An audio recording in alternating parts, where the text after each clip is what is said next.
Hey guys, this is Austin, and today I'm here with the first episode of Tech I Like. Now, this is my brand new show where, as you may have guessed from the title, I'm going to be taking a look at technology that I like. So it could be anything from computers to cell phones to cameras to apps, whatever I really like. So let's just go ahead and get started. Today I'm going to be talking about the Nikon D3100.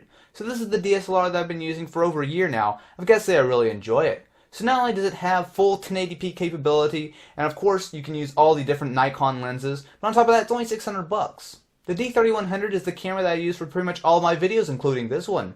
I find that even though it might not have all the high-end features of a professional level DSLR, that for what I need, it works absolutely great. With a 14 megapixel CMOS sensor, you get a lot of versatility. So not only in pictures, which are nice and sharp generally in pretty much most conditions, but on top of that you also get some really nice sharp video, especially if you get a nice wide aperture lens. Photos with the D3100 are really nice.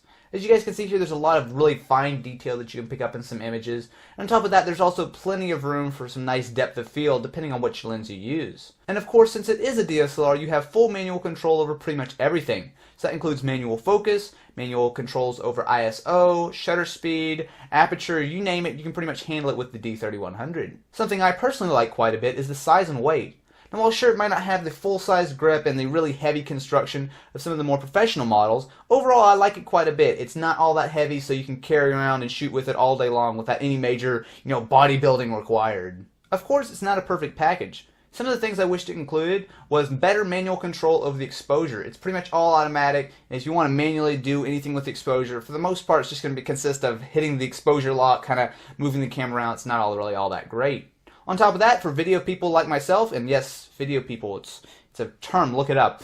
Some of the things I really wish it had was a flip-out screen that's really nice for, getting some different shots, angles, and whatnot, and having a microphone input. However, both of those are available on the D5100. Overall, if you're looking for an entry-level DSLR, I have no problems recommending the D3100.